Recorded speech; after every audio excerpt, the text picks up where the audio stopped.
Oregon registration number DM80031.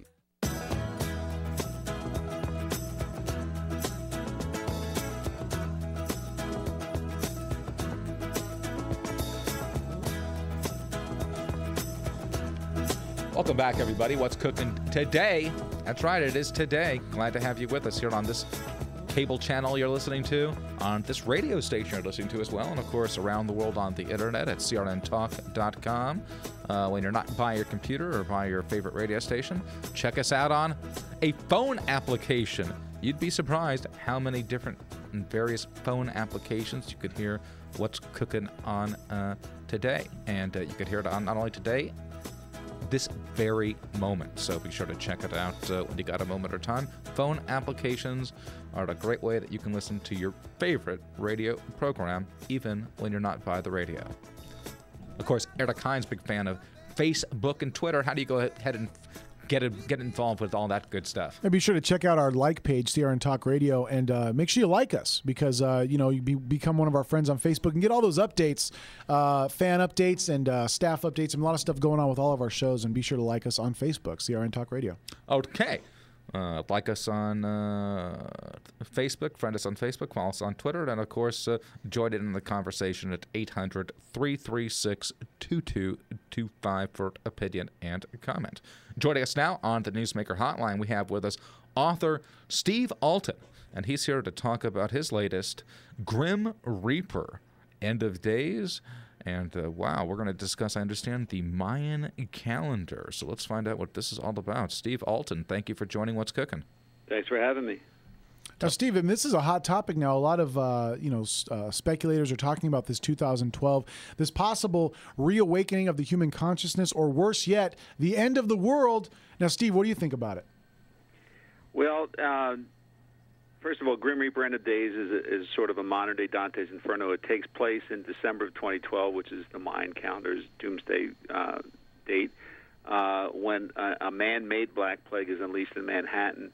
And if we're talking about an End of Days event like the Mayan calendar, you have to understand that it's an End of Days is a cause and effect supernal event. Supernal meaning it's triggered by man's negative behavior, but predestined by God.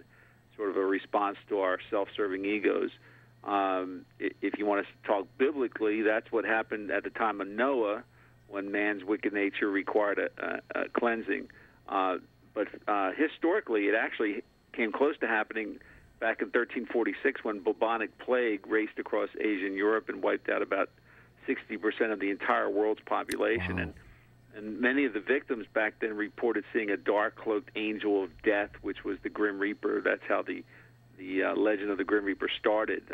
In fact, all the artwork after that period had Grim Reapers in them because of that event. And so according to the Bible, it's the imbalance between light and darkness that summons the Grim Reaper, the angel of death, to walk the earth.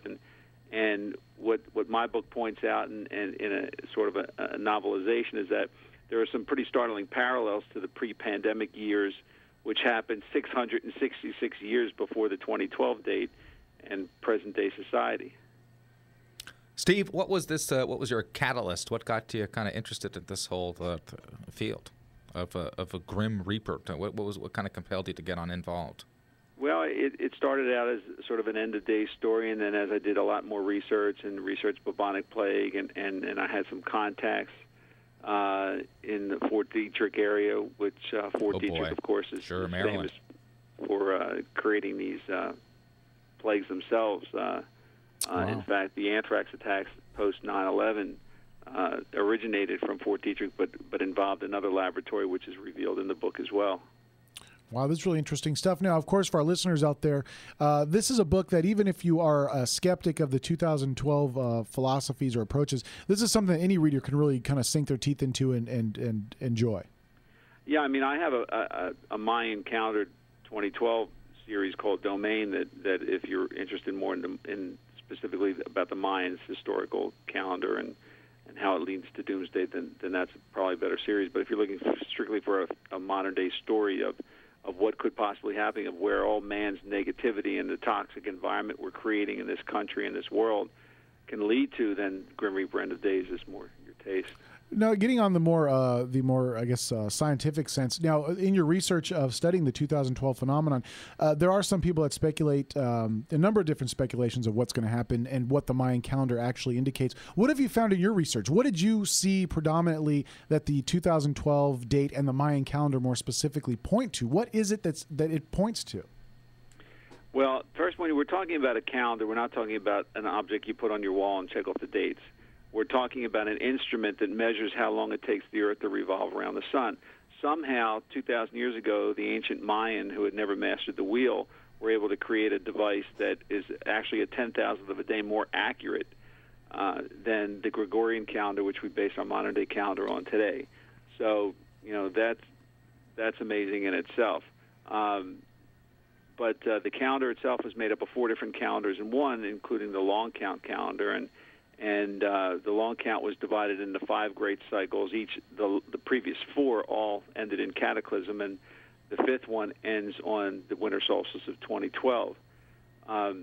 We don't know a whole lot about the details of how it's going to end because in 1519, Hernan Cortez invaded the Mesoamerican Peninsula and basically conquered the Aztecs and the Mayans, and when he came upon all these codices that were referring to the Mayan calendar, he burned them all, or almost all of them. Wow.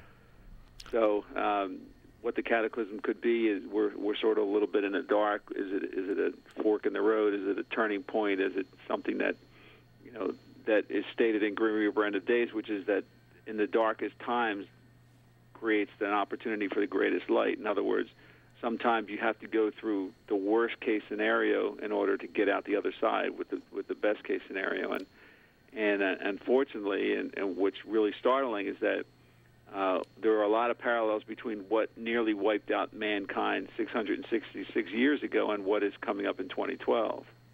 I understand, Steve, that also in the book there's an insight into the number 666, the mark of the beast. This is something that obviously people will find of extreme interest as well.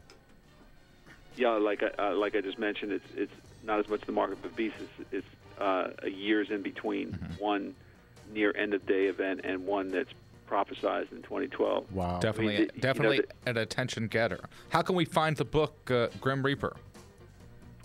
Grim Reaper End of Days is available at Barnes & Noble, Borders, Books A Million. If you go on Amazon.com, they still have some first edition hardbacks available. Excellent.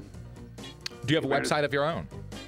www.stevealten.com. There you go, Steve Alten. Thank you for joining us. Thank you. Grim Reaper, yeah. End of Days. Little dark conversation here. I've been studying. I've been reading a lot about this stuff. Kind of interesting stuff. So, hey, we'll be back, guys.